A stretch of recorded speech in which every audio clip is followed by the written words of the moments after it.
Hi hello ನಮಸ್ಕಾರ ಸ್ನೇಹಿತರೆ, ನೀವು ನೋಡ್ತಿದ್ರೆ ಏಕೆ ಕನ್ನಡ ಲಾಗ್ಸ್.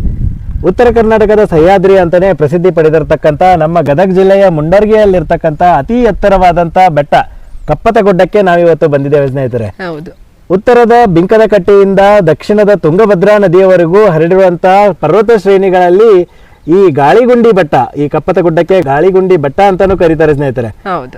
ಈ ಗಾಳಿಗುಂಡಿ ಬೆಟ್ಟ ಹರಡಿಕೊಂಡಿದೆ ಸುಮಾರು ಸಮುದ್ರ ಮಟ್ಟದಿಂದ 1.5 ಕಿಲೋಮೀಟರ್ ಅಂದ್ರೆ 1000 ಮೀಟರ್ನಷ್ಟು ಹೈಟ್ ಅಲ್ಲಿ ಈ ಕಪ್ಪತಗುಡ್ಡ ಇದೆ ಸ್ನೇಹಿತರೆ. ಈ ಕಪ್ಪತಗುಡ್ಡವನ್ನು ನಮ್ಮ ಏಷ್ಯಾದಲ್ಲೇ ಪ್ಯೂರೆಸ್ಟ್ ಏರ್ ಇರುವಂತಹ ಪ್ರದೇಶ ಅಂತಲೂ ಕರೀತಾರೆ. ಹಾಗೆ ರಿಚೆಸ್ಟ್ ಮೈನ್ಸ್ ಏನದು ನಾವು ಖನಿಜ ಸಂಪತ್ತುಗಳು ಏನಂತೀವಲ್ಲ ಅದನ್ನು ಹೊಂದಿರುವಂತಹ ಪ್ರದೇಶ ಅಂತ ಕರೀತಾರೆ. ಅನೇಕ ಖನಿಜಗಳನ್ನ ಈ ಕಪ್ಪತಗುಡ್ಡ ಹೊಂದಿದೆ ಸ್ನೇಹಿತರೆ. ಚಿನ್ನ ಆಗ್ಬೋದು, ಮ್ಯಾಂಗ್ನೀಸ್ ಆಗ್ಬೋದು, ಆಮೇಲೆ ಕಬ್ಬಿಣದ ಅದಿರು ಆಗ್ಬೋದು, ತುಂಬಾ 15ಕ್ಕೂ ಹೆಚ್ಚು ಖನಿಜಗಳು ಈ ಬೆಟ್ಟದಲ್ಲಿದ್ದಾವೆ. ಹೌದು. ಅದೇ ರೀತಿಯಾಗಿ ಈ ಕಪ್ಪತಗುಡ್ಡ ಏನಿದೆ ಅಲ್ಲ ಸ್ನೇಹಿತರೆ, ಇಲ್ಲಿ ಅನೇಕ ಔಷಧೀಯ ಸಸ್ಯಗಳು ಸಿಗುತ್ತೆ. ಅದೇ ರೀತಿಯಾಗಿ ಅನೇಕ ವನ್ಯಜೀವಿಗಳು ಇಲ್ಲಿ ವಾಸಸ್ಥಾನ ಮಾಡ್ತವೆ. ಹೌದು, ಹಾಗೆ ಅನೇಕ ರೀತಿಯ ಮರಗಳನ್ನು ಇಲ್ಲಿ ನೀವು ನೋಡಬಹುದು. ಹೌದು. ಆಮೇಲೆ ಈ ಬೆಟ್ಟಕ್ಕೆ ಬರುವ ದಾರಿ ಏನಿದೆ ಅಲ್ಲ, ಅದು ತುಂಬಾ ಸುಂದರವಾಗಿದೆ. ಹೋಗೋ ಜಾಗಕ್ಕಿಂತ ಬರೋ ದಾರಿನೇ ಇಷ್ಟವಾಗಿ ಬಿಡುತ್ತೆ. ಹೌದು. ಬನ್ನಿ ಹಾಗಿದ್ರೆ ಕಪ್ಪತಗುಡ್ಡದಲ್ಲಿ ಏನೇನೆಲ್ಲ ಇದೆ ಅಂತ ನೋಡೋಣ. ನಮ್ಮ ಅನುಭವವನ್ನ ನಿಮ್ಮ ಜೊತೆಗೆ ಹಂಚಿಕೊಳ್ತೇವೆ. ಬನ್ನಿ ಹಾಗಿದ್ರೆ ಹೋಗೋಣ.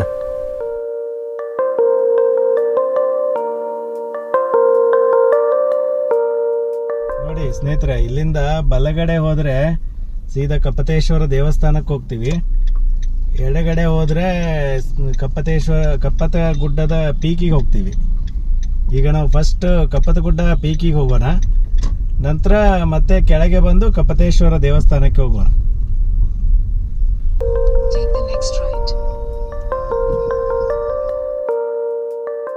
ಆ ಕಡೆ ಲೆಫ್ಟ್ ಹೋದ್ರೆ ಡಂಬಳ ಊರಿಗೆ ಹೋಗುತ್ತೆ.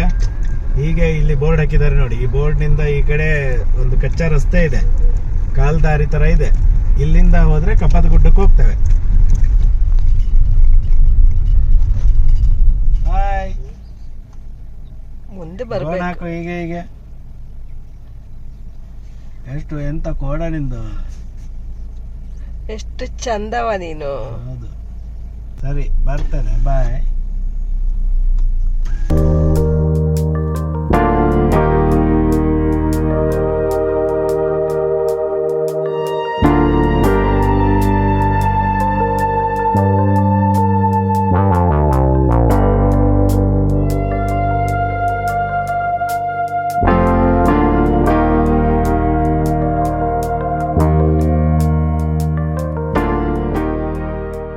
ಸ್ನೇಹಿತರೆ, ಇದೇನು ಕಚ್ಚಾ ರಸ್ತೆಯಿಂದ ಮುಂದೆ ಬಂದ್ವಲ್ಲ, ಇಲ್ಲಿ ಎದುರಿಗೆ ನಿಮ್ಗೆ ಏನ್ ಕಾಣ್ತಿದೆ ಅಲ್ಲ, ಅದು ಕಪ್ಪತಗುಡ್ಡದ ಎಂಟ್ರೆನ್ಸ್.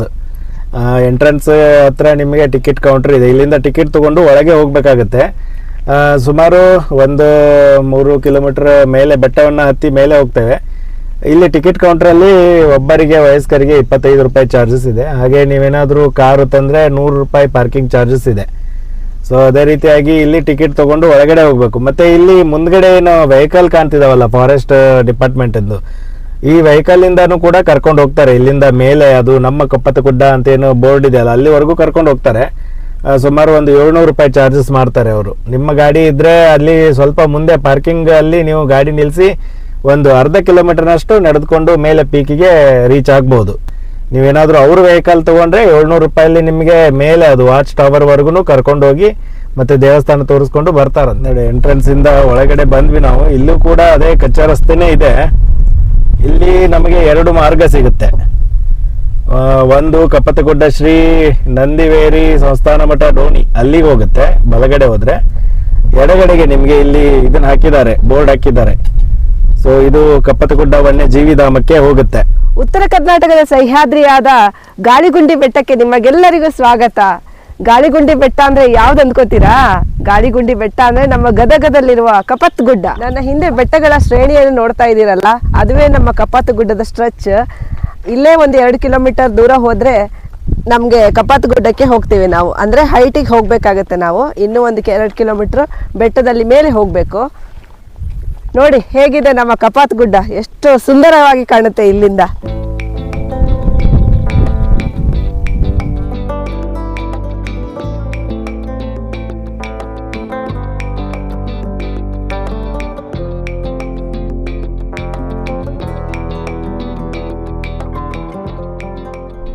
ನೋಡಿ ಸ್ನೇಹಿತರೆ, ಈ ರಸ್ತೆಯಿಂದ ಹೀಗೆ ಸೀದಾ ಹೋದ್ರೆ ನಮ್ಮ ವೆಹಿಕಲ್ ಅನ್ನು ತಗೊಂಡು ಹೋಗ್ಬೋದು. ಚಾರಣ ಮಾಡುವವರು ಇಲ್ಲಿ ಬಂಗಾರಕೊಳ್ಳ ಚಾರಣ ಪಥ ಅಂತ ಏನು ಇಲ್ಲಿ ನಿಮಗೆ ದ್ವಾರ ಕಾಣ್ತಿದೆಯಲ್ಲ, ಇಲ್ಲಿಂದ ನೀವು ಚಾರಣ ಮಾಡ್ಕೊಂಡು ಹೋಗ್ಬೋದು. ಟ್ರೆಕ್ಕಿಂಗ್ ಮಾಡ್ಲಿಕ್ಕೆ ಇಲ್ಲಿ ದಾರಿ ಇದೆ. ನೋಡ್ಲಿಕ್ಕೆ ಒಂಥರ ತಮಿಳ್ನಾಡಿನ ಮಧುಮಲೈ ಫಾರೆಸ್ಟ್ ತರನೇ ಕಾಣುತ್ತೆ.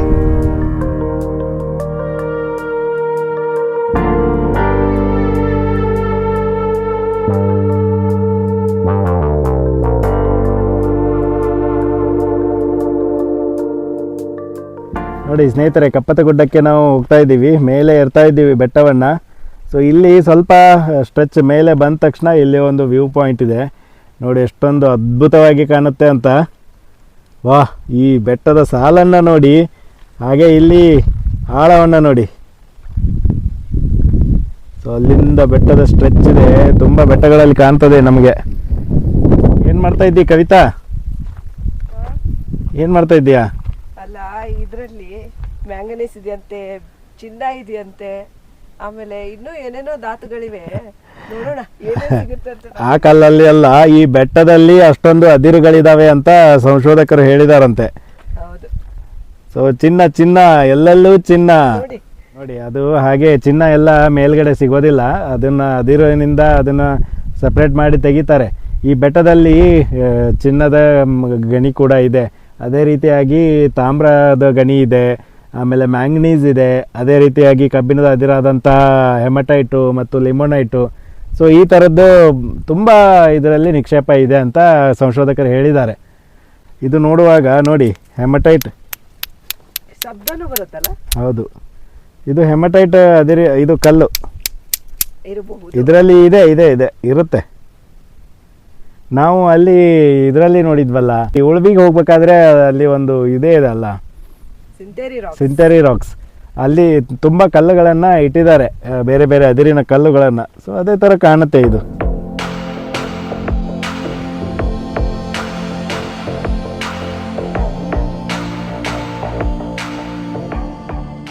ಗುಡ್ಡ ಹತ್ತಿ ಬಂದ್ರೆ ಗುಡ್ಡದ ಮೇಲೆ ಗುಡ್ಡ ಇದೆ ನೋಡಿ.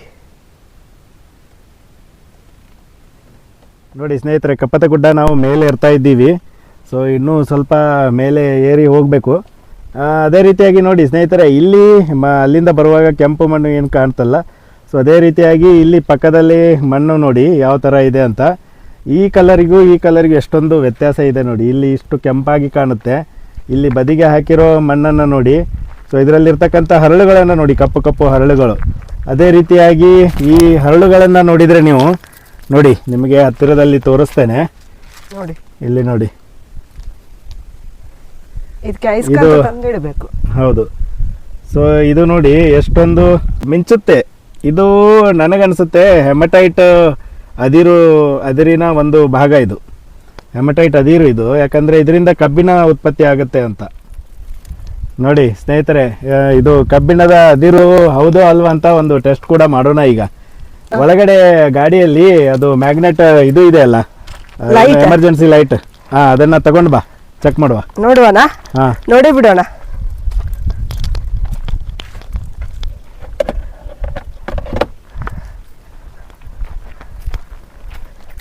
ನೋಡುವ, ಟೆಸ್ಟ್ ಮಾಡುವ. ಇಲ್ಲಿ ನೋಡಿ, ಅಂಟಿಕೊಳ್ಳುತ್ತಾ? ಹೌದು, ಕಬ್ಬಿಣದ ಅಂಶ ಇದ್ರೆ ಮಾತ್ರ ಮ್ಯಾಗ್ನೆಟಿಗೆ ಅಂಟಿಕೊಳ್ಳೋದು. ನೋಡಿ ಸ್ನೇಹಿತರೆ, ನಾನು ಹೀಗೆ ಅಲ್ಲಾಡಿಸಿದ್ರು ಬೀಳೋದಿಲ್ಲ, ಅದು ಅಷ್ಟು ಕಬ್ಬಿಣ ಇದೆ ಅಲ್ಲ. ಹೌದು, ಮ್ಯಾಗ್ನೆಟ್. ಇಲ್ಲಿ ನೋಡಿ, ಎಲ್ಲ ಕಲ್ಲುಗಳು. ಹೌದು, ಕೆಲವೊಂದ್ರಲ್ಲಿ ಇಲ್ಲ, ಕೆಲವೊಂದು ಕಲ್ಲುಗಳಂತೂ ಫುಲ್. ನೋಡಿ ಎಷ್ಟು ಅದ್ಭುತ ಅಲ್ಲ. ನಾವಿವತ್ತು ಕಬ್ಬಿಣದ ಅದಿರು ಹುಡುಕಿದ್ವಿ ಇಲ್ಲಿ ಕಪ್ಪತ್ತಗುಡ್ಡದಲ್ಲಿ. ಡಿಗ್ಗಿಯಲ್ಲಿ ಮ್ಯಾಂಗನೀಸ್ ಹುಡುಕಿದ್ವಿ, ಇಲ್ಲಿ ಬಂದು ಕಬ್ಬಿಣದ ಅದಿರು ಹುಡುಕಿದ್ವಿ. ಒಂಥರ ಖುಷಿ, ಏನೋ ಗುಡ್ಡವನ್ನ ಏರಿ ಮೇಲೆ ಬರ್ತಾ ಇದ್ದೀವಿ. ಇನ್ನು ಸ್ವಲ್ಪ ಮೇಲೆ ಹೋಗ್ಬೇಕು. ಇಲ್ಲಿ ಬರುವಾಗ ನಿಮಗೆ ಇಲ್ಲಿ ಒಂದು ಪಾಯಿಂಟ್ ಇದೆ. ಈ ಪಾಯಿಂಟ್ ನೋಡಿದ್ರೆ ನಿಮಗೆ ಗೊತ್ತಾಗುತ್ತೆ. ಇದು ಏನು ಸ್ಟೆಪ್ಸ್ ನಿಮಗೆ ಕಾಣುತ್ತಲ್ಲ, ಅಲ್ಲಿ ನಾನು ಕೆಳಗಡೆಯಿಂದ ತೋರಿಸಿದ್ದೆ. ಸೊ ಅದೇ ಜಾಗ ಇದು. ಇಲ್ಲಿ ಗಣಿಗಾರಿಕೆ ಆರಂಭ ಆಗಿತ್ತು ಸ್ನೇಹಿತರೆ. ಅಂದರೆ ಕಬ್ಬಿಣದ್ದು, ಮ್ಯಾಂಗನೀಸದ್ದು ಗಣಿಗಾರಿಕೆ ಇಲ್ಲಿ ಆಗ್ತಾ ಇತ್ತು. ಆಮೇಲೆ ನಂತರ ದಿನಗಳಲ್ಲಿ ಪರಿಸರವಾದಿಗಳು ಎಲ್ಲ ಹೋರಾಟ ಮಾಡಿ ಇದನ್ನು ಗಣಿಗಾರಿಕೆಯನ್ನು ನಿಲ್ಲಿಸಿದರು. ಸೊ ಅಲ್ಲಿಗೆ ಈ ಕಪ್ಪದ ಗುಡ್ಡ ಉಳ್ಕೋತು, ಇಲ್ದಿದ್ರೆ ಕಪ್ಪದ ಗುಡ್ಡವನ್ನು ನೆಲಸಮ ಆಗಿಬಿಡ್ತಾ ಇತ್ತು. ಯಾವ ರೀತಿ ಆಗಿದೆ ನೋಡಿ. ಹೌದು, ಇದೆಲ್ಲ ಕಬ್ಬಿಣದ ಅದಿರನ್ನು ತೆಗಿಲಿಕ್ಕೆ ಮಾಡಿರ್ತಕ್ಕಂಥದ್ದು. ಗುಂಡಿ ನೋಡಿ ಅದು ಎಷ್ಟು ಆಳ ಅಗದಿದ್ದಾರೆ ಅಂತ. ಇಲ್ಲಾಂದ್ರೆ ನಮ್ಮ ಬಳ್ಳಾರಿ ತರ ಆಗ್ತಿತ್ತು ಇದು. ಹೌದು, ಇದು ಕಪ್ಪದ ಗುಡ್ಡ ನೆಲಸಮ ಪೂರ್ತಿ ಹಾಗೆ ಮಾಡ್ತಾ ಇದ್ರು. ಸೊ ಈಗ ಕರ್ನಾಟಕ ಸರ್ಕಾರ ಈ ಪ್ರದೇಶವನ್ನು ವನ್ಯಜೀವಿ ಸಂರಕ್ಷಣಾ ಸ್ಥಳವನ್ನಾಗಿ ಘೋಷಣೆ ಮಾಡಿದೆ. ಸೊ ಆವಾಗಿನಿಂದ ಎಲ್ಲ ಚಟುವಟಿಕೆಗಳಿಗೆ ಕಡಿವಾಣ ಹಾಕಿದೆ, ಯಾವುದು ಚಟುವಟಿಕೆಗಳು ಆಗ್ತಾ ಇಲ್ಲ. ಇದು ತುಂಬಾ ಒಳ್ಳೆ ಇನಿಷಿಯೇಷನ್. ಹೌದು, ಇಲ್ಲಾಂದ್ರೆ ಇದನ್ನು ನೋಡುವಾಗ ಯಾವ ರೀತಿ ಮನಸ್ಸಿಗೆ ಹರ್ಟ್ ಆಗುತ್ತಲ್ಲ. ನಿಜ, ನಿಜವಾಗ್ಲು ತುಂಬ ಬೇಸರ ಆಗುತ್ತೆ.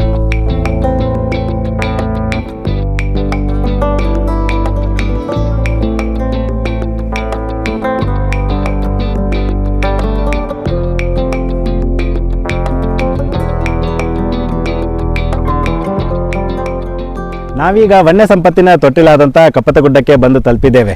ನೋಡಿ, ಈ ಕಪ್ಪತ್ತಗುಡ್ಡ ಸುಮಾರು ಅಂದರೆ 300ಕ್ಕೂ ಅಧಿಕ ಔಷಧೀಯ ಸಸ್ಯಗಳು ವನ್ಯಜೀವಿಗಳಿಗೆ ಆವಾಸ ಸ್ಥಾನ ಆಗಿದೆ ಸ್ನೇಹಿತರೆ. ಈ ಕಪ್ಪತ್ತಗುಡ್ಡದಲ್ಲಿ ಅನೇಕ ಸಸ್ಯ ಪ್ರಭೇದಗಳು ಅಂದರೆ ರಕ್ತಚಂದನ ಆಗ್ಬೋದು, ಸಂಜೀವಿನಿ ಆಗ್ಬೋದು, ಕಾಡು ಬದಾಮ ಆಗ್ಬೋದು, ಹಾಗೆ ನೆಲ್ಲಿ, ತೇಗ, ಅನೇಕ ಸಸ್ಯ ಪ್ರಭೇದಗಳನ್ನು ಇಲ್ಲಿ ನೋಡ್ಬೋದು ಸ್ನೇಹಿತರೆ. ಅದೇ ರೀತಿಯಾಗಿ ಇಲ್ಲಿ ವನ್ಯಜೀವಿಗಳ ಸಂಪತ್ತು ಕೂಡ ಇದೆ ಸ್ನೇಹಿತರೆ. ತುಂಬ ವನ್ಯಜೀವಿಗಳಿದ್ದಾವೆ. ವನ್ಯಜೀವಿಗಳಂತ ಹೇಳ್ಬೇಕಂತಂದರೆ ಜಿಂಕೆ ಆಗ್ಬೋದು, ಕಡಿವೆ, ಆಮೇಲೆ ನರಿ, ಚಿರತೆ ಅಂತೂ ತುಂಬ ಇದ್ದಾವೆ ಇಲ್ಲಿ. ಚಿರತೆ ಇದೆ, ಅದೇ ರೀತಿಯಾಗಿ ನಮ್ಮ ಮುಳ್ಳುಹಂದಿನೂ ಇದೆ. ತುಂಬ ಅನೇಕ ಪ್ರಾಣಿಗಳನ್ನು ನೋಡ್ಬೋದು. ಅದೇ ರೀತಿಯಾಗಿ ಇದು ನಮ್ಮದು ಹೈನಾಸ್ ಅಂತೂ ಇಲ್ಲಿ ಸಾಕಷ್ಟಿದೆ. ಇಂಡಿಯನ್ ಜಾಕಲ್ಸ್ ಅಂತೂ ಸಿಕ್ಕಾಪಟ್ಟೆ ಇದೆ ಇಲ್ಲಿ. ನೋಡಿ, ಇಲ್ಲಿ ಬೋರ್ಡ್ ಕೂಡ ಹಾಕಿದ್ದಾರೆ, ಕಪ್ಪತ್ತಗುಡ್ಡದ ವನ್ಯಜೀವಿ ಧಾಮದ ಯಾವ ಪ್ರಾಣಿಗಳನ್ನು ಇಲ್ಲಿ ಕಂಡಿದ್ದಾವೆ ಅಂತ. ಸೊ ಉತ್ತರ ಕರ್ನಾಟಕದ ಸಹ್ಯಾದ್ರಿ ಎಂದೇ ಪ್ರಖ್ಯಾತವಾದ ನಮ್ಮ ಕಪ್ಪತ್ತಗುಡ್ಡವು ಅಪರಿಮಿತ ಔಷಧಿ ಸಸ್ಯಗಳ ಆಗರವಾಗಿದೆ. ಹಸಿರು ಹೊದ್ದ ಗುಡ್ಡಗಳ ಸಾಲು, ವೇಗವಾಗಿ ಬೀಸುವ ಗಾಳಿ ಹಾಗೂ ಪ್ರಕೃತಿಯ ಸುಂದರ ದೃಶ್ಯಗಳು ನೋಡುಗರ ಕಣ್ಮನ ಸೆಳೆಯುತ್ತೆ. ಹಿರಿಯರು ಹೇಳುವಂತೆ 70 ಗಿರಿ ನೋಡುವುದಕ್ಕಿಂತ ಕಪ್ಪತ್ತಗಿರಿ ನೋಡುವುದು ಮೇಲು ಅಂತ. ನೋಡಿ, 70 ಗುಡ್ಡಗಳನ್ನು ನೋಡೋದಕ್ಕಿಂತ ಒಂದೇ ಒಂದು ಕಪ್ಪತ್ತ ಗುಡ್ಡವನ್ನು ನೋಡೋದು ಉತ್ತಮ ಅಂತ. ಯಾಕಂದರೆ ಆ 70 ಗುಡ್ಡಗಳಲ್ಲಿ ಇರತಕ್ಕಂಥ ವನ್ಯಜೀವಿಗಳು, ಸಸ್ಯಜೀವಿಗಳ ಪ್ರಭೇದಗಳು ಎಲ್ಲವೂ ಈ ಕಪ್ಪತ್ತ ಗುಡ್ಡದಲ್ಲಿ ಸಿಗುತ್ತೆ. ಈ ಇಂಥ ಕಪ್ಪತ್ತ ಗುಡ್ಡ ಅರಣ್ಯ ಪ್ರದೇಶವನ್ನು ಸಂರಕ್ಷಿಸುವ ಉದ್ದೇಶದಿಂದ ನಮ್ಮ ಘನ ಸರ್ಕಾರ ಏನು ಮಾಡಿದೆ, ಕಪ್ಪತ್ತ ಗುಡ್ಡ ವನ್ಯಜೀವಿ ಧಾಮ ಅಂತ ಘೋಷಣೆ ಮಾಡಿದರು. ಸುಮಾರು ಒಂದು 2019ನೇ ಇಸ್ವಿಯಲ್ಲಿ ಇದು ಘೋಷಣೆ ಆಯಿತು. ಸೊ ಗದಗ ಜಿಲ್ಲೆಯ 3 ತಾಲೂಕುಗಳ ಅಂದರೆ ಗದಗ, ಶಿರಟ್ಟಿ ಮತ್ತು ಮುಂಡರಗಿಯಲ್ಲಿ ಒಟ್ಟು 24,000 ಹೆಕ್ಟೇರ್ ಪ್ರದೇಶವನ್ನು ವನ್ಯಜೀವಿ ಧಾಮ ಅಂತ ಘೋಷಣೆ ಮಾಡಿದ್ದಾರೆ. ಈ ಕಪ್ಪತ್ತಗುಡ್ಡ ಸುಮಾರು ಒಂದು 33,000 ಹೆಕ್ಟೇರ್ ಪ್ರದೇಶವನ್ನು ಆವರಿಸಿಕೊಂಡಿದೆ. ಅದರಲ್ಲಿ 24,000 ಹೆಕ್ಟೇರ್ ಪ್ರದೇಶ ವನ್ಯಜೀವಿ ಸಂರಕ್ಷಿತ ತಾಣ. ಸೊ ನೋಡಿ, ಅದೇ ರೀತಿಯಾಗಿ ಇಲ್ಲಿ ನಾವು ಬಂದ್ವಲ್ಲ, ಇಲ್ಲಿ ಒಂದು ವ್ಯೂ ಪಾಯಿಂಟ್ ಮಾಡಿದ್ದಾರೆ. ಎಷ್ಟೊಂದು ಅದ್ಭುತವಾಗಿದೆ ಅಂದರೆ ಎಲ್ಲ ಸೈಡ್ಗೆ ಫೆನ್ಸಿಂಗ್ ಹಾಕಿ ತುಂಬ ಸೇಫಾಗಿ ಮಾಡಿದ್ದಾರೆ. ಯುನೆಸ್ಕೋ ವರ್ಲ್ಡ್ ಹೆರಿಟೇಜ್ ಸೈಟ್ಗಳಲ್ಲಿ ಒಂದಾಗಿರುವಂತಹ ಕಪ್ಪತ್ತಗುಡ್ಡ ಹಾಗೂ ವಿಶ್ವದಲ್ಲೇ ಅಂದರೆ ಏಷ್ಯಾದಲ್ಲೇ ಅತ್ಯಂತ ಶುದ್ಧವಾದ ಗಾಳಿಯನ್ನು ಹೊಂದಿರುವಂತಹ ಪ್ರದೇಶ ಈ ನಮ್ಮ ಕಪ್ಪತ್ತಗುಡ್ಡ, ಅಥವಾ ಪ್ಯೂರೆಸ್ಟ್ ಏರ್ ಅನ್ನು ಹೊಂದಿರುವಂತಹ ಈ ಕಪ್ಪತ್ತಗುಡ್ಡ. ಅದು ನಮಗೆ ಹೇಳ್ಕೊಳ್ಳೋಕ್ಕೆ ತುಂಬ ಹೆಮ್ಮೆ ಆಗ್ತಿದೆ, ನಮ್ಮ ಗದಗಲ್ಲಿದೆ ಅದು ಅಂತ ಹೇಳೋಕ್ಕೆ.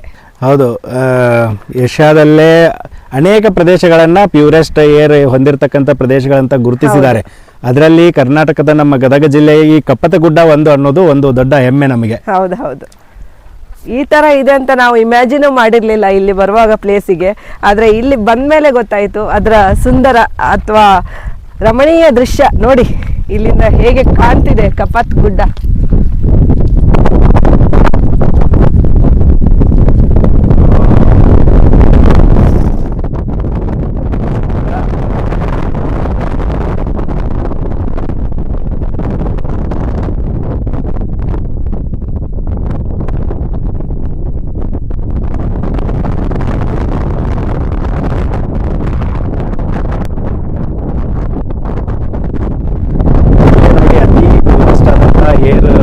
ಗಾಳಿ ಸಿಗೋದು, ಈ ಗಾಳಿ ತುಂಬ ಜೋರಾಗಿ ಬೀಸುತ್ತೆ. ಅದಕ್ಕಾಗಿ ಈ ಪ್ರದೇಶವನ್ನ, ಈ ಬೆಟ್ಟವನ್ನ ಗಾಳಿಗುಂಡಿ ಬೆಟ್ಟ ಅಂತ ಕರೀತಾರೆ. ಈ ಗಾಳಿ ಎಷ್ಟು ಫೋರ್ಸ್ ಆಗಿ ಬೀಸುತ್ತೆ ಗೊತ್ತಾ ಸ್ನೇಹಿತರೆ, ಸುಮಾರು ಒಂದು 30 ಕಿಲೋಮೀಟರ್ ಸ್ಪೀಡಲ್ಲಿ ಈ ಗಾಳಿ ಬರ್ತಿದೆ. ನೀವು ನೋಡ್ತಿರ್ಬೋದು ಹೇಗೆ ಗಾಳಿ ನಮಗೆ ಇದು ರಟ್ತಾ ಇದೆ ಅಂತ. ಅದೇ ರೀತಿಯಾಗಿ ಈ ಗಾಳಿ ಬಿಸಿ ಗಾಳಿ ಅಲ್ಲ ಸ್ನೇಹಿತರೆ. ಮಧ್ಯಾಹ್ನ ಆಗಿದೆ ನಾವು ಇಲ್ಲಿ ಬಂದಿರೋದು, ಬಿಸಿಲು ತುಂಬಾ ಬಿಸಿಲಿದೆ, ಆದರೆ ಈ ಗಾಳಿ ಮಾತ್ರ ತಂಗಾಳಿ, ತಣ್ಣಗೆ ಅನುಭವ ನೀಡ್ತಾ ಇದೆ. ಸೊ ಆ ರೀತಿಯಾಗಿ ಇಲ್ಲಿ ತುಂಬಾ ಖುಷಿ ಆಗುತ್ತೆ, ಒಂಥರ ಅದು ಆನಂದ ಹೇಳಲಿಕ್ಕಾಗಲ್ಲ. ನೀವು ಕೂಡ ಬನ್ನಿ ಸ್ನೇಹಿತರೆ, ಅನುಭವವನ್ನ ತಗೊಳ್ಳಿ. ಇನ್ನೊಂದೇನು ಗೊತ್ತಾ, ಪ್ಯೂರೆಸ್ಟ್ ಏರ್ ಅಥವಾ ಆಕ್ಸಿಜನ್ ರಿಚ್ ಇರುವಂತ ಪ್ಲೇಸ್ ಗಳಿಗೆ ಬಂದ್ರೆ ನಮ್ಗೆ ಬಾಡಿಗೆ ಸುಸ್ತಾಗೋದಿಲ್ಲ. ಹೌದು, ಎಷ್ಟೇ ಬಿಸಿಲಿರ್ಲಿ ಅಥವಾ ಎಷ್ಟೇ ದಣಿವಿರ್ಲಿ ಅದು ನಮ್ಗೆ ಫೀಲ್ ಆಗೋದಿಲ್ಲ. ನಾವು ಫೀಲ್ ಗುಡ್. ಮತ್ತೆ ನಾವು ಅದೇ ಬೆಟ್ಟ ಚಾರಣ ಮಾಡಿ ಬಂದ್ರು ಕೂಡ ಅಷ್ಟೊಂದು ಧನ್ಯವಾಗೋದಿಲ್ಲ, ಯಾಕಂದ್ರೆ ಪ್ಯೂರೆಸ್ಟ್ ಆಕ್ಸಿಜನ್ ಸಿಗುತ್ತಲ್ಲ. ನೋಡಿದ್ರೆ ನಮ್ಗೆ ಪ್ರದೇಶಗಳು ಕಾಣುತ್ತೆ, ಗದಗು ಕಾಣುತ್ತೆ, ಹಾಗೇನೆ ನಮ್ಮ ಮುಂಡರ್ಗಿ ಕಾಣುತ್ತೆ, ಹಾಗೆ ನಮ್ಮ ಶಿರಹಟ್ಟಿನೂ ಕಾಣುತ್ತೆ. ಹೌದು, ಈ ಕಡೆ ಬರೋದು ಶಿರಹಟ್ಟಿ, ಈ ಕಡೆ ಬರೋದು ಮುಂಡರ್ಗಿ, ಈ ಕಡೆ ಬರೋದು ಗದಗ. ಮತ್ತೆ ಇಲ್ಲಿ ವಿಂಡ್ ಫ್ಯಾನ್ ಗಳನ್ನು ಜಾಸ್ತಿ. ಹೌದು, ಇಲ್ಲಿ ಹಾಕಿದ್ದಾರೆ, ಕೂಡ ಜನರೇಟ್ ಮಾಡ್ತಾರೆ. 30 ಕಿಲೋಮೀಟರ್ ಸ್ಪೀಡ್ ಅಲ್ಲಿ ಗಾಳಿ ಬರುತ್ತಂದ್ರೆ ನೋಡಿ ಆ ಗಾಳಿಯ ಫೋರ್ಸ್ ಎಷ್ಟಿದೆ ಅಂತ ನೀವು ಆ ಫ್ಯಾನ್ ರೆಕ್ಕೆ ಮೇಲೆ ಅಂದಾಜ್ ಮಾಡ್ಬೋದು. ಆ ಗಾಳಿಯ ಫೋರ್ಸ್ಗೆ ರೆಕ್ಕೆ ವಾಲಿದೆ, ಮುರಿದೋಗಿದೆ. ಸೊ ಹಾಗೆ ಅಷ್ಟೊಂದು ಸ್ಪೀಡ್ ಆಗಿ ಇಲ್ಲಿ ಗಾಳಿ ಬೀಸುತ್ತೆ. ಹಾಗೆ ಇಲ್ಲಿ ನಾವು ನಮ್ಮ ಸುತ್ತಮುತ್ತಲೂ ಮರಗಿಡಗಳನ್ನು ನೋಡ್ಬೋದು. ಈ ಪ್ರದೇಶದಲ್ಲಿ ಏನಿದೆಯಲ್ಲ, ನಾವು ಯೂಶುವಲಿ ಸಹ್ಯಾದ್ರಿಯಲ್ಲಿ ಏನಾಗುತ್ತೆ, ನಮಗೆ ನಿತ್ಯ ಹರಿದ್ವರ್ಣದ ಕಾಡುಗಳನ್ನು ನೋಡ್ತೀವಿ, ಅಂದ್ರೆ ವೆಸ್ಟರ್ನ್ ಘಾಟ್ಸ್ಗಳಲ್ಲಿ.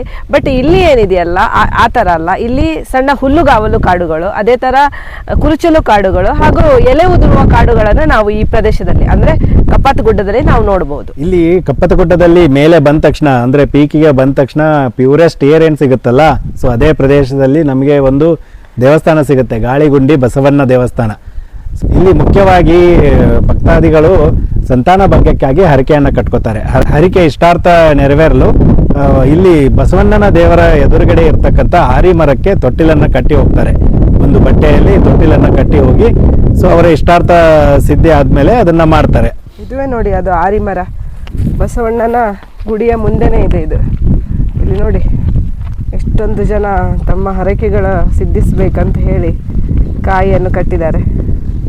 ಆರಿ ಬನ್ನಿ, ಆರಿ ಅಂತ ನಾವು ಏನು ದಸರಾ ಟೈಮಲ್ಲಿ ವಿಜಯದಶಮಿ ದಿನ ಬೆಳ್ಳಿ ಬಂಗಾರ ಅಂತ ಹೇಳಿ ಕೊಡ್ತೀವಲ್ಲ, ಆರಿ ಬನ್ನಿಯನ್ನ ಕೊಟ್ಟು ಒಬ್ಬರಕ್ಕೊಬ್ಬರು ಇದನ್ನ ಮಾಡ್ತೇವಲ್ಲ, ಅದೇ ಆರಿ ಮರ. ಇದು ಬಸವಣ್ಣನ ಗುಡಿ, ಗಾಳಿಗುಂಡಿ ಬಸವಣ್ಣನ ಗುಡಿ. ಆದ್ರೆ ಅಲ್ಲಿ ಒಂದು ಬಸವಣ್ಣ ಇದೆ, ಇಲ್ಲಿ ಒಂದು ಬಸವಣ್ಣ ಇದೆ. ಇಲ್ಲಿ ಯಾಕೆ ಇದೆ ಅಂತ ಗೊತ್ತಾ? ಅಲ್ಲಿ ಲಿಂಗ ಇದೆ. ಹೌದು, ಅಲ್ಲಿ ಒಳಗಡೆ ಬಸವಣ್ಣನ ಮುಂದ್ಗಡೆ ಒಂದು ಶಿವಲಿಂಗ ಇದೆ, ಆ ಶಿವಲಿಂಗನಿಗೆ ಒಂದು ಬಸವಣ್ಣ. ಹಾಗೆ ನೀರಿನ ವ್ಯವಸ್ಥೆನೂ ಇದೆ, ಅದರಲ್ಲಿ ಕಸದ ಬುಟ್ಟಿಗಳನ್ನು ಇಟ್ಟಿದ್ದಾರೆ. ನಮ್ಮ ಪರಿಸರವನ್ನು ನಾವು ಕ್ಲೀನ್ ಆಗಿಡೋಣ ಅಲ್ವಾ? ಹೌದು ಸ್ನೇಹಿತರೆ, ಇಲ್ಲಿ ಯಾರೇ ಆಗಲಿ ಬಂದರೂ ಕೂಡ ಪರಿಸರವನ್ನ ಕಾಪಾಡಿಕೊಳ್ಳೋದು ಜವಾಬ್ದಾರಿ ಕೇವಲ ಕರ್ನಾಟಕ ಸರ್ಕಾರದ್ದು ಅಥವಾ ಫಾರೆಸ್ಟ್ ಡಿಪಾರ್ಟ್ಮೆಂಟದ್ದು ಮಾತ್ರ ಅಲ್ಲ. ಸೊ ನಾವು ಎಲ್ಲ ವಿಡಿಯೋಗಳಲ್ಲಿ ಕೂಡ ಹೇಳ್ತೇವೆ, ಇಲ್ಲಿ ಬಂದರೆ ಯಾವುದೇ ರೀತಿ ಮಾಲಿನ್ಯವನ್ನು ಮಾಡಬೇಡಿ. ಪ್ಲಾಸ್ಟಿಕ್ ತರೋದು, ಪ್ಲಾಸ್ಟಿಕ್ಕನ್ನು ಎಸೆಯೋದು, ಅದೇ ರೀತಿಯಾಗಿ ತುಂಬ ವಸ್ತುಗಳನ್ನು ಬಿಸಾಕಿ ಹೋಗ್ತಾರೆ, ಎಷ್ಟೋ ವಸ್ತುಗಳು ಕೊಳೆಯೋದಿಲ್ಲ. ಸೊ ಆ ರೀತಿಯಾಗಿ ಪರಿಸರ ನಾಶ ಆಗುತ್ತೆ. ಈ ಪರಿಸರವನ್ನು ಕಾಪಾಡ್ಕೊಳ್ಳೋಣ, ಈ ಎಷ್ಟು ಪ್ಯೂರೆಸ್ಟ್ ಏರ್ ಇಲ್ಲಿ ಸಿಗುತ್ತಲ್ಲ, ಇದನ್ನು ಕಾಪಾಡ್ಕೊಂಡು ಹೋಗೋಣ ಅಂತ ಹೇಳಿ ನಮ್ಮದೊಂದು ಮನವಿ. ಮುಂದೆ ಹೋಗುವ.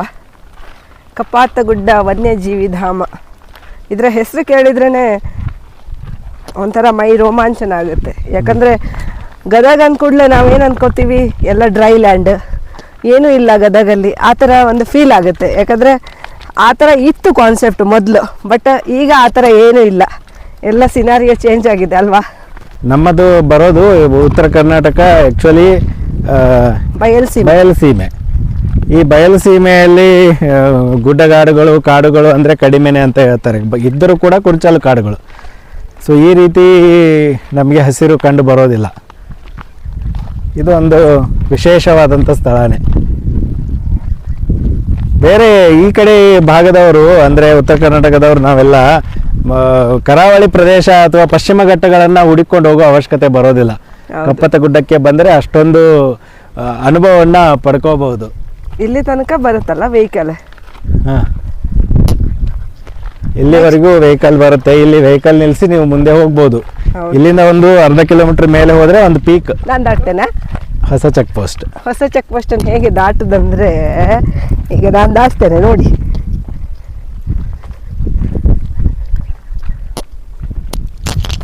ಅದಕ್ಕೆ ಹೇಳೋದು ಮಂಗ ಅಂತ.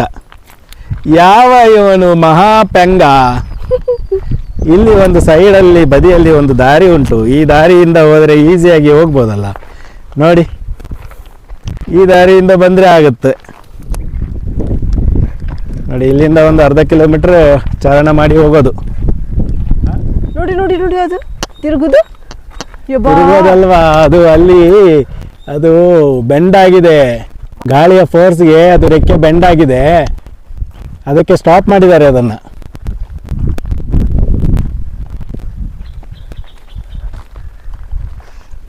ಹಾಗೆ ಅನೇಕ ಪ್ರಾಣಿ ಸಂಕುಲದ ಜೊತೆ ಇಲ್ಲಿ ಅನೇಕ ಪಕ್ಷಿಗಳನ್ನು ನಾವು ನೋಡಬಹುದು. ಪಕ್ಷಿಗಳು ಓಡಾಡ್ತಾನೆ ಇವೆ, ಚಿಟ್ಟೆಗಳಿದೆ. ಕಪ್ಪತಗುಡ್ಡ ವನ್ಯ ಸಂಪತ್ತಿನ ತೊಟ್ಟಿಲ್ ಅಂತ ಕರೀಲಿಕ್ಕೆ ಕಾರಣ ಏನಂತಂದರೆ, ನೀವು ಎಲ್ಲಿ ಕೈ ಇಡ್ತೀರೋ ಅಲ್ಲಿ ಒಂದು ನಿಮಗೆ ಔಷಧಿ ಸಸ್ಯ ಸಿಗುತ್ತೆ. ಅಷ್ಟೊಂದು ಔಷಧೀಯ ಗುಣವುಳ್ಳಂತಹ ಸಸ್ಯಗಳು ಇಲ್ಲಿ ಕಂಡು ಬರುತ್ತೆ. ಅದಕ್ಕೆ ಹೇಳೋದು, ಕೈ ಇಟ್ಟಲ್ಲೆಲ್ಲ ಔಷಧಿ ಸಸ್ಯ. ಇನ್ನೊಂದು ಹೇಳ್ತಾರೆ ಗೊತ್ತಾ? ಏನು? ಕೈ ಹಿಟ್ಟಲ್ಲೆಲ್ಲ ಬಂಗಾರ ಇದೆಯಂತೆ ಇಲ್ಲಿ. ಕಪ್ಪತಗುಡ್ಡದಲ್ಲಿ ಬಂಗಾರ ಇದೆ. ಬಂಗಾರದ ಗುಡ್ಡ ಈ ನಮ್ಮ ಕಪ್ಪತಗುಡ್ಡ. ನೋಡಿ, ಈಗ ನಾವು ಅಲ್ಲಿ ಹೋಗ್ಬೇಕು. ಹೌದು, ಅಲ್ಲಿ ಮೇಲೆ ವಾಚ್ ಪಾಯಿಂಟ್ ಇದೆ, ಒಂದು ವಾಚ್ ಟವರ್. ಅಲ್ಲಿಂದ ಬೆಟ್ಟವನ್ನು ನೋಡೋದು. ಬನ್ನಿ ಮೇಲೆ ಹೋಗುವ. ಅಲ್ಲೇ ಒಂದು ಫೋಟೋಗಾಗಿ ಒಂದು ಪ್ಲೇಸ್ ಮಾಡಿದ್ದಾರೆ, ಅಲ್ಲಿ ಫೋಟೋ ತೆಕ್ಕೊಳ್ಳುವ. ಫೋಟೋ ತೆಕ್ಕೊಳ್ಳೋದು ಆಯಿತು. ಇಲ್ಲಿ ವ್ಯೂ ನೋಡಿ ಯಾವ ಥರ ಇದೆ, ಸಖತ್ತಾಗಿದೆ. ಸ್ಕೈಸ್ ಕಣಿವೆಯಲ್ಲಿ ನಿಂತು ನೋಡಿದಾಗೆ ಆಗ್ತದೆ. ಹೌದು, ಅದು ಕೂಡ ಹೀಗೆ ಇದೆ, ಸ್ಕೈಸ್ ಕಣಿವೆ. ನೋಡಿ, ವಿಂಡ್ ಫ್ಯಾನ್ಗಳು ಹೇಗೆ ತಿರುಗ್ತಾ ಇದ್ದಾವೆ.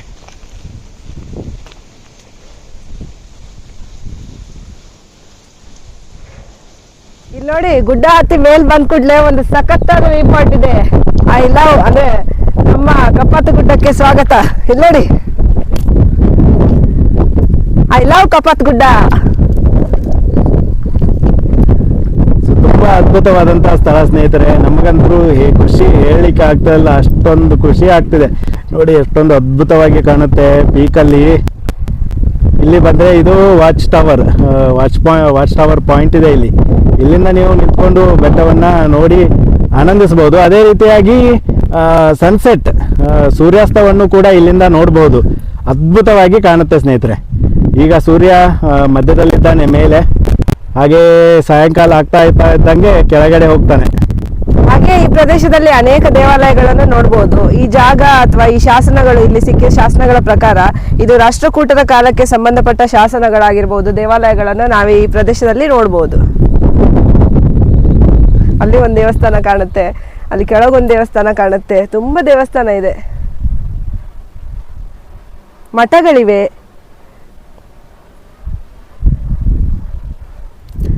ನೋಡಿ, ಪೀಕಿಗೆ ಹೋಗುವ ಈಗ ವಾಚ್ ಟವರಿಗೆ. ಇಲ್ಲಿಂದ ಹೇಗೆ ಕಾಣುತ್ತೆ ನೋಡೋಣ. ವಾಹ್, ಸಖತ್ತಾಗಿ ಕಾಣುತ್ತೆ ನೋಡಿ. 4 ಕಡೆಗಳಲ್ಲೂ ಯಾವ ತರ ಕಾಣುತ್ತೆ. Super super super. ಓ, ಇಲ್ಲಿಂದ ತುಂಬಾ ಸುಂದರವಾಗಿ ಕಾಣುತ್ತೆ.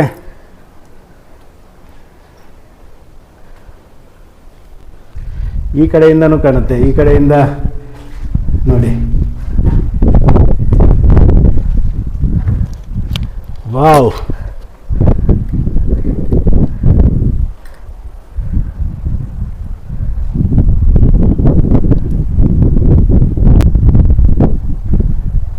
ಹೇಗೆ ಅನಿಸ್ತಾ ಇದೆ? ತುಂಬಾ ಖುಷಿ ಆಗ್ತಿದೆ. ಇಷ್ಟು ಬೆಟ್ಟ ಹತ್ತಿ ಬಂದ್ರು ಒಂದ್ ಸ್ವಲ್ಪನೂ ಸುಸ್ತಾಗ್ಲಿಲ್ಲ ಅಂದ್ರೆ ನೀವು ತಿಳ್ಕೊಳ್ಳಿ ಕಪಾತ್ ಗುಡ್ಡದಲ್ಲಿ ಎಷ್ಟು ಒಳ್ಳೆಯ ಗಾಳಿ ಇದೆ ಅಂತ. ಚೆನ್ನಾಗಿದೆ. ನೀವು ಕೂಡ ಕಪ್ಪದ ಗುಡ್ಡಕ್ಕೆ ಬರ್ತೀರಾ ಅಂತಂದ್ರೆ, ಇದು ಗದಗ್ನಿಂದ ಒಂದು ಸುಮಾರು 30 ಕಿಲೋಮೀಟರ್ ದೂರದಲ್ಲಿದೆ. ಹುಬ್ಬಳ್ಳಿಯಿಂದ ಏನಾದರೂ ಬರ್ತೀರಾ ಅಂತಂದ್ರೆ, ಹುಬ್ಬಳ್ಳಿಯಿಂದ ನಿಮಗೆ ರೈಲು, ಬಸ್ಸು ಗದಗಕ್ಕೆ ಸಿಗುತ್ತೆ. ಗದಗದಿಂದ 2 ಬಸ್ಸುಗಳು ಕಪ್ಪತಗುಡ್ಡಕ್ಕೆ ಬರುತ್ತೆ. ಬೆಳಗ್ಗೆ 10:30ಯಿಂದ ಸಾಯಂಕಾಲ 5 ಗಂಟೆ ಒಳಗೆ 2 ಬಸ್ಸುಗಳು ಕಪ್ಪತಗುಡ್ಡಕ್ಕೆ ಬರುತ್ತೆ. ಅಲ್ಲಿಂದ ಅಂದರೆ ಹುಬ್ಬಳ್ಳಿಯಿಂದ ಸುಮಾರು ಒಂದು 90 ಕಿಲೋಮೀಟರ್ ದೂರ ಆಗುತ್ತೆ.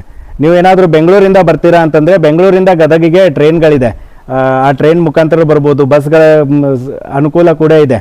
ಹುಬ್ಬಳ್ಳಿಯಿಂದ ಬರಬೇಕಾದ್ರೆ ಗದಗದಿಂದ ಹೈವೇ ಮೇಲೇ ನೀವು ಬಂದರೆ ಮುಂದೆ ಒಂದು 10 ಕಿಲೋಮೀಟರ್ ಬಂದ ತಕ್ಷಣ ನಿಮಗೆ ಅಲ್ಲಿ ಮುಂಡಗೋಡಕ್ಕೆ ಅಂದರೆ ಚಳ್ಳಕೆರೆ ಅರಬಾವಿ ರೋಡ್ ಸಿಗುತ್ತೆ ಬಲಗಡೆಗೆ. ಆ ರಸ್ತೆಯಿಂದ ಒಳಗಡೆ ಬಂದರೆ ಸುಮಾರು ಒಂದು 10 ಕಿಲೋಮೀಟರ್ ಮತ್ತೆ ಒಳಗಡೆ ಬಂದ ತಕ್ಷಣ ನಿಮಗೆ ಬಲಗಡೆಗೆ ಅಲ್ಲಿ ಹಾಕಿದ್ದಾರೆ, ಒಂದು ಬೋರ್ಡ್ ಕೂಡ ಹಾಕಿದ್ದಾರೆ, ಕಪ್ಪತ್ತಗುಡ್ಡಕ್ಕೆ ದಾರಿ ಅಂತ. ಆ ದಾರಿ ಮುಖಾಂತರ ನೀವು ಒಳಗಡೆ ಬಂದರೆ ಇದು ಕಪ್ಪತ್ತಗುಡ್ಡ ಸಿಗುತ್ತೆ. ಬರುವ ದಾರಿ ಮಡ್ ರೋಡ್ ಆಗಿದ್ರೂ ಕೂಡ ಪ್ಲೇನ್ ರೋಡ್ ಇದೆ. ನೀವು ಯಾವ ವೆಹಿಕಲನ್ನು ಕೂಡ ಬೇಕಾದರೂ ತೊಗೊಂಬರ್ಬೋದು. ಒಂದು 10-15 ಕಿಲೋಮೀಟರ್ ಒಳಗೆ ಬರಲಿಕ್ಕೆ ನಿಮಗೆ ಓನ್ ವೆಹಿಕಲಲ್ಲೇ ಬರಬೇಕಾಗುತ್ತೆ. ಹೌದು, ಸೊ ಅದು ಓನ್ ವೆಹಿಕಲಲ್ಲೇ ಬರಬೇಕು. ಹಾಗೆ ಸ್ನೇಹಿತರೆ, ಈ ಕಪ್ಪತ್ತಗುಡ್ಡಕ್ಕೆ ನೀವು ಬರ್ತೀರಾ ಅಂತಂದರೆ ಇದಕ್ಕೆ ಟೈಮ್ ಬಂದ್ಬಿಟ್ಟು ಬೆಳಿಗ್ಗೆ 6 ಗಂಟೆಗೆ ಇಲ್ಲಿಂದ ಓಪನ್ ಆಗುತ್ತೆ. ಬೆಳಿಗ್ಗೆ 6 ಗಂಟೆಯಿಂದ ಒಳಗಡೆ ಬಿಡ್ತಾರೆ. ಅದೇ ರೀತಿಯಾಗಿ ಸಾಯಂಕಾಲ 5 ಗಂಟೆವರೆಗೂ ಇಲ್ಲಿ ಅವಕಾಶ ಇದೆ ಒಳಗೆ ಬರಲಿಕ್ಕೆ. ನೀವು ಹೊರಗೆ ಹೋಗ್ತೀರಾ ಅಂತಂದರೆ 6 ಗಂಟೆವರೆಗೂ ನಿಮಗೆ ಹೊರಗೆ ಹೋಗಲಿಕ್ಕೆ ಅವಕಾಶ ಕೊಡ್ತಾರೆ. ನೋಡಿ ಸ್ನೇಹಿತರೆ, ಇಲ್ಲಿ ಈಗ ಕಪ್ಪತ್ತಗುಡ್ಡ ಪೀಕ್ ಪಾಯಿಂಟಿಗೆ ನಾವೇನು ಬಂದ್ವಲ್ಲ, ಸೊ ಇಲ್ಲಿ ಬರ್ತಿರ್ಬೇಕಾದ್ರೆ ನಿಮಗೆ ಇಲ್ಲಿ ಒಂದು ಕ್ಯಾಮ್ರಾ ಅಳವಡಿಸಿದ್ದಾರೆ ಸ್ನೇಹಿತರೆ. ಇಲ್ಲಿದೆ ನೋಡಿ ಕ್ಯಾಮ್ರಾ. ಈ ಕ್ಯಾಮ್ರಾ ಮೋಷನ್ ಡಿಟೆಕ್ಟರ್ ಕ್ಯಾಮ್ರಾ. ಇಲ್ಲಿಂದ ಅಲ್ಲಿ ಕೆಳಗಡೆ ಕೂತಿದ್ರಲ್ಲ ಅವರು ನೋಡ್ತಾ ಇರ್ತಾರೆ ಈ ಕ್ಯಾಮ್ರಾದಲ್ಲಿ. ಬೆಟ್ಟದ ತುದಿಗೆ ಏನಾದರೂ ಹೋದರೆ ಈ ಕ್ಯಾಮ್ರಾ ಅಲ್ಲಿಂದ ಸೈರನ್ ಕೊಡ್ತಾರೆ, ಅಲ್ಲಿಂದ ಮಾತಾಡ್ಬೋದು ಕೂಡ. ವಾಯ್ಸ್ ಕಮಾಂಡಿಂಗು ಕೂಡ ಇದೆ ಇಲ್ಲಿ. ಏಷ್ಯಾದಲ್ಲೇ ಅತಿ ಪ್ಯೂರೆಸ್ಟ್ ಶುದ್ಧವಾದಂಥ ಗಾಳಿ ಹೊಂದಿರತಕ್ಕಂಥ ಪ್ರದೇಶದಲ್ಲಿ ನಾವು ಇವತ್ತು ದಿನ ಕಳೆದ್ವಿ. ತುಂಬ ಖುಷಿ ಆಯಿತು ಸ್ನೇಹಿತರೆ. ನೀವು ಕೂಡ ಈ ಪ್ರದೇಶಕ್ಕೆ ಬನ್ನಿ, ತುಂಬ ಅದ್ಭುತವಾಗಿದೆ. ಸೊ ನಮ್ಮ ಖುಷಿಯನ್ನ ಎಷ್ಟು ಹೇಳಿದ್ರು ಅದು ಸಾಲದು ಸ್ನೇಹಿತರೆ, ಎಕ್ಸ್ಪ್ಲೈನ್ ಮಾಡಕ್ಕೆ ಸಾಧ್ಯ ಇಲ್ಲ. ಅಷ್ಟೊಂದು ಖುಷಿ ಆಗಿತ್ತು. ಎಷ್ಟೊಂದು ಸುತ್ತಾಡಿದ್ವಿ, ಆದ್ರೂ ಕೂಡ ಅಷ್ಟೊಂದು ಸುಸ್ತಾಗ್ಲಿಲ್ಲ, ಯಾಕಂದ್ರೆ ಏರ್ ಅಷ್ಟೊಂದು ಪ್ಯೂರ್ ಆಗಿದೆ. ನೀವು ಕೂಡ ಬನ್ನಿ. ಅದೇ ರೀತಿಯಾಗಿ ಈ ವಿಡಿಯೋ ಹೇಗೆ ಅನ್ನಿಸ್ತು ಅಂತ ಕಮೆಂಟ್ ಮೂಲಕ ತಿಳಿಸಿ. ಈ ವಿಡಿಯೋ ಇಷ್ಟವಾಗಿದ್ದಲ್ಲಿ ಲೈಕ್ ಮಾಡಿ, ನಿಮ್ಮ ಫ್ಯಾಮಿಲಿ ಫ್ರೆಂಡ್ಸ್ಗಳ ಜೊತೆ ಶೇರ್ ಮಾಡ್ಕೊಳ್ಳಿ. ಹಾಗೆ ನಮ್ಮ ವಿಡಿಯೋನ ಹೊಸದಾಗಿ ನೋಡ್ತಾ ಇದ್ರೆ ನಮ್ಮ ಚಾನೆಲ್ಗೆ ಹೋಗಿ ಸಬ್ಸ್ಕ್ರೈಬ್ ಮಾಡಿ ಅಂತ ಹೇಳ್ತಾ ಇವತ್ತಿನ ವ್ಲಾಗನ್ನು ಇಲ್ಲಿಗೆ ಎಂಡ್ ಮಾಡ್ತಾ ಇದ್ದೀವಿ. ಬಾಯ್ ಬಾಯ್ ಫ್ರೆಂಡ್ಸ್. ಬಾಯ್ ಬಾಯ್. ಮುಂದಿನ ವಿಡಿಯೋದಲ್ಲಿ ಮತ್ತೆ ಸಿಗೋಣ.